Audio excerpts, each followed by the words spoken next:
నేను కూడా పార్లమెంటు సభ్యుడిగా లోక్సభలో రాహుల్ గాంధీ గారు ప్రజల సమస్యల గురించి పోరాటం చేస్తున్న విధానాన్ని అతి దగ్గరగా ఉండి గమనించినటువంటి వ్యక్తిగా ఏదైతే రేవంత్ రెడ్డి గారు రాహుల్ గాంధీ గారిని ప్రధానమంత్రి అభ్యర్థిగా ఉండాలని కోరారో ఆ కోరికకి నేను సెకండ్ చేస్తూ వారు ప్రపోజ్ చేశారు. నేను సెకండ్ చేస్తూ కాంగ్రెస్ పార్టీ తెలంగాణ ఎంపీల కన్వీనర్గా అందరు ఎంపీల తరఫున నేను దాన్ని బలపరుస్తూ కన్వీనర్స్గా అన్ని రాష్ట్రాలకు సంబంధించిన ఎంపీలతో నాకున్న సంబంధంతో వారందరి అభిప్రాయం కూడా రాహుల్ గాంధీ గారు ప్రధానమంత్రి అభ్యర్థిగా ఉంటేనే దేశంలో ప్రతి ఒక్కళ్ళకి న్యాయం జరిగిద్దనేటటువంటి ఆలోచన పార్లమెంట్ మెంబర్లందరిలో ఉంది, కాంగ్రెస్ పార్టీ నాయకులందరిలో ఉంది, కాంగ్రెస్ పార్టీ ముఖ్యమంత్రులందరిలో ఉంది. దానికి మొట్టమొదట రేవంత్ రెడ్డి గారు ఆ విషయాన్ని బహిరంగంగా నిన్న ఆ ట్రైనింగ్ మీటింగ్లో మాట్లాడినందుకు రేవంత్ రెడ్డి గారికి మా ప్రత్యేకమైన పార్లమెంటు సభ్యులందరి తరఫున వారికి ధన్యవాదాలు తెలియజేస్తూ వారు చెప్పిన దాన్ని పూర్తి స్థాయిలో బలపరుస్తున్నాం. ఎందుకు రాహుల్ గాంధీ ప్రధానమంత్రిగా ఉంటే మంచిది అంటున్నామంటే రాహుల్ గాంధీ గారు 2 సార్లు ఆయనకి ప్రధానమంత్రి అయ్యే అవకాశం వచ్చినా ప్రజా సమస్యలను దగ్గరగా ఉండి తెలుసుకుని తరువాతనే ప్రధానమంత్రిగా పదవి తీసుకోవాలని ఆలోచించినటువంటి వ్యక్తి. రాహుల్ గాంధీ గారు ముత్తాత నెహ్రూ గారు ఈ దేశానికి ప్రధానమంత్రి, నానమ్మ ఇందిరాగాంధీ ఈ దేశానికి ప్రధానమంత్రి, తండ్రి రాజీవ్ గాంధీ ఈ దేశానికి ప్రధానమంత్రి. ఈ కుటుంబ సభ్యులందరూ కూడా నెహ్రూ గారు నవభారత నిర్మాత, భారతదేశాన్ని సైంటిఫిక్ టెంపర్తో విద్యా విధానంలో, ఇండస్ట్రీస్లో, ఇరిగేషన్లో భారతదేశానికి పంచవర్ష ప్రణాళికల ద్వారా అభివృద్ధి చేసినటువంటి గొప్ప స్వతంత్ర సమరయోధుడే కాకుండా కొంత గొప్ప పరిపాలనా దక్షుడు.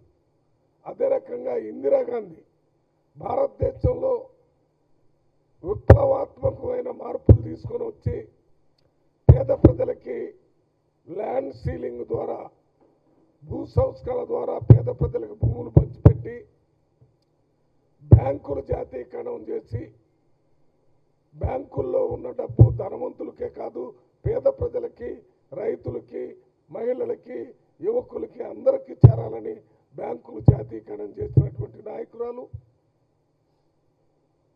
20 పాయింట్ ఫార్ములా తీసుకొని వచ్చి సకల జనుల అభివృద్ధి కోసం కార్యక్రమాన్ని పెద్ద ఎత్తున చేసినటువంటి నాయకురాలు.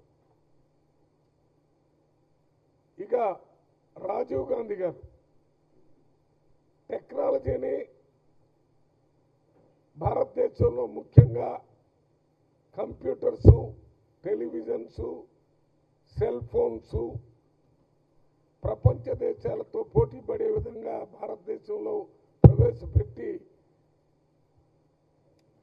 టెక్నాలజీ ద్వారా భారతదేశాన్ని ముందుకు నడిపించినటువంటి నాయకుడు రాజీవ్ గాంధీ. వీళ్ళందరూ భారతదేశం కోసం ప్రాణాలు అర్పించారు.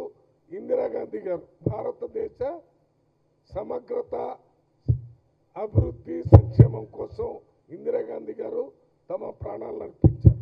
రాజీవ్ గాంధీ గారు భారతదేశ సమగ్రత, సంక్షేమం కోసం ప్రాణాలు అర్పించారు. నెహ్రూ గారు భారతదేశాన్ని ప్రణాళికాబద్ధంగా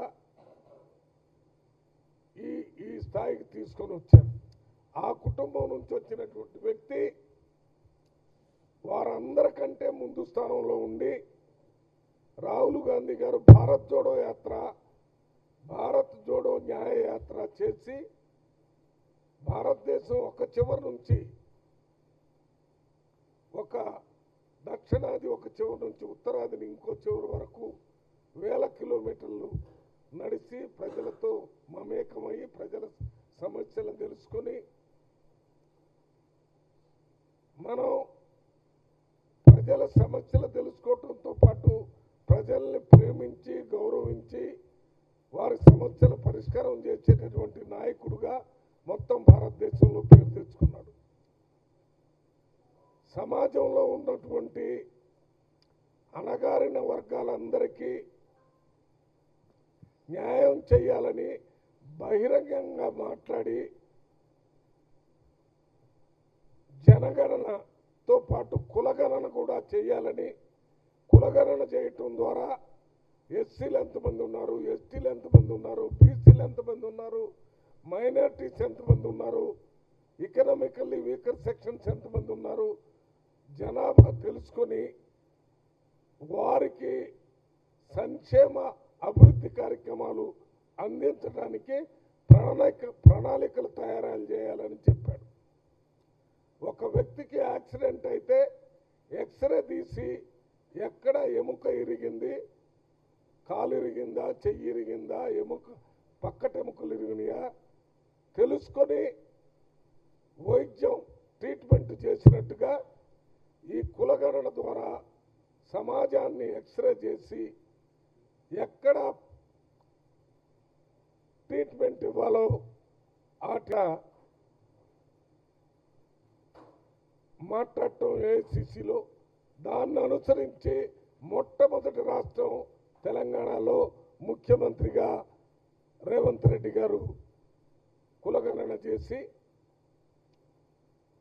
అసెంబ్లీలో మాట్లాడి బీసీలకు 42% రిజర్వేషన్ కావాలని, ఆ 42% రిజర్వేషన్ ఇవ్వాలని మరి కేంద్ర ప్రభుత్వానికి అసెంబ్లీ ద్వారా రిజల్యూషన్ ద్వారా పంపించి నిన్న మొన్న జరిగినటువంటి మున్సిపాలిటీ పంచాయతీ ఎన్నికల్లో 42% పార్టీ పరంగా అమలు చేసే కార్యక్రమాన్ని చేసినటువంటి నాయకుడు రాహుల్ గాంధీ ఆదేశాల ప్రకారం చేశాడు. ఇవాళ రాహుల్ గాంధీ గారు ఇంక్లూజివ్ గ్రోత్, భారతదేశంలో పుట్టిన ప్రతి ఒక్కడు కూడా రోటీ కపడా మకాన్కి ఏ రకమైన ఇబ్బంది లేకుండా భారతదేశంలో గరీబీ హటావో అని ఇందిరాగాంధీ చెప్పిన సిద్ధాంతాన్ని ప్రాక్టికల్గా అమలు చేయాలని ఆలోచన చేస్తున్నటువంటి నాయకుడు ఇవాళ కాంగ్రెస్ పార్టీలో లీడర్ ఆఫ్ అపోజిషన్గా లోక్సభలో ఉన్నారు. భారతదేశంలో ఉన్న కాంగ్రెస్ పార్టీ నాయకులందరినీ ఒక తాటి మీద ఉంచి నడిపిస్తున్నటువంటి నాయకుడు